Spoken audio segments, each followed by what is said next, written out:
ඔබෙන් වෙන් වී ගිය ඒ විශේෂ පුද්ගලයා නැවතත් ඔබේ ජීවිතයට පා තබාවිද? එහෙම නැත්නම් ඒ පිටුපස තියෙන සැබෑ යටි අරමුණ කුමක්ද කියන දේ අද අපි ඊටමත් පෙරහැරුම්ම සහ පැහැදිලිව විශ්ලේෂණය කරගමු. එයාගේ වත්මන් මානසිකත්වය ගැන බැලුවොත් මේ මොහොතේ ඔබේ X ඉන්නේ ඊටම අස්ථාවර කඩාවැටෙන සහ අවුල් සහගත මානසික මට්ටමක. ඔබෙන් වෙන් වුණාට පස්සේ එයා හිතුව විදිහට එයාගේ ජීවිතය සාර්ථක වෙලා නම් නැහැ.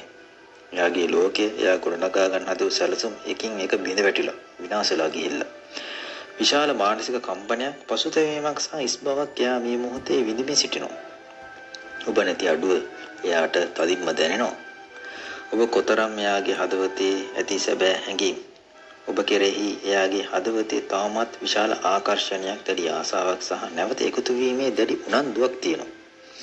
ඔබේ මතකය එයාගේ හදවතේ අලුත් පණක් ලබාගෙන ඔබට කතා කරන නැවතත් ඒ පැරණි සම්බන්ධතාවයට අලුත් ආරම්භයක් ලබා දෙන්න එයාගේ හදවතය තුළ විශාල පෙළඹවීමක් සහ උනන්දුවක් නිර්මාණය වෙමින් පවතිනවා. එයා නැවතත් ඔබේ ජීවිතේට එන්න හදන සැබෑම හේතුව ගැන බැලුවොත් එයා දකිනවා ඔබ දැන් එයා නැතුව වුණත් ඊටමක් ශක්තිමත් ස්වාධීනව ගෞරවයෙන් සහ සාර්ථක ජීවත් වෙනවා කියලා. ඔබේ මේ ස්වාධීනත්වය ඔබේ දියුණුව සහ ඔබ ළඟ තියෙන මේ ශක්තිමත් ගුණය එයාට ලොකු ආකර්ෂණයක්. එයා එන්නේ ඔබ ගොඩනගාගෙන තියෙන සාමය සහ ස්ථාවරත්වය නැවත ලබා ගන්නයි. එනම් එයාගේ කඩාවැටුණු ජීවිතය ඔබෙන් ශක්තියක් සහ රැකවරණයක් බලාපොරොත්තු වෙයි. එයා නැවත ඔබ වෙත පැමිණීමට විශාල උත්සාහයක් ගන්නවා. ඔව් අනිවාර්යෙන් ගන්නවා. එයා බාධා අභියෝග සහ එයාගේ අහංකාරකම පසකට දාලා ඔබ වෙත පැමිණෙන්න සටන් කරනවා. නමුත් ඒ පැමිණීම ලේසි වෙන්නේ නැහැ. එයාගේ සිතේ යම් පසුබට වීමක් තියෙනවා. ඔබ යාව බාරගනීද නැත්නම් ප්‍රතික්ෂේප කරයිද කියන බය එයා තුල තදින්ම තියෙනවා.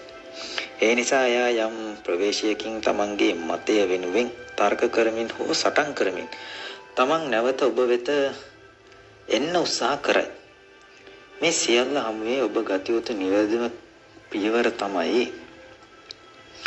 චිත්ත වේගීව හදිසි තීරණ ගන්න යන්න එපා. ඔබේ සදාචාරාත්මක වටිනාකම්, ඒ වගේම ඔබේ ආත්ම ගෞරවය සහ සම්ප්‍රදායම් මුල් කරගෙන නුවණින් තීරණ ගන්න. එයා පළමු මොහොතෙන්ම සියල්ල අමතක කරලා බාර ගන්න නම් යන්න හදන්න එපා.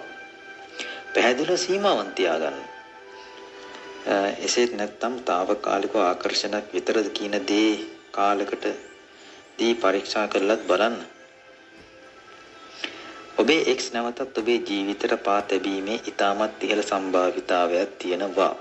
නමුත් මතක තියාගන්න එයා එන්නේ එයාගේ ජීවිතයේ පැවති කඩාවැටීම් ඒ වගේම මිදීම් ඔබේ සාර්ථකත්වය සහ ස්වාධීනත්වයේ පහස විඳ ගැනීමට විතරයි. කෙටියෙන්ම කියනවා නම් ඔයාගෙන් ගොඩ යන්න. ඒ නිසා එයා නැවත ආවත් ඔබේ වටිනාකම සහ ආත්ම ගෞරවය කිසිසේත්ම පහත් කරන්න නම් දෙන්න යන්න එපා. නිවැරදි තීරණ ගන්න විශ්යෙන් ශක්තිය ඔයාට නිරතුරුවම ලැබෙනවා. ඒ නිසා බය වෙන්න එපා. මේ රීඩින් එක ඔබේ ජීවිතයට ඔබේ වත්මන් තත්ත්වයට රෙසනේට් වෙනවා නම් ලයික් කරන්න. ඒ වගේම ඔබේ අදහසත් පහලින් කමෙන්ට් කරන්න අමතක කරන්න එපා.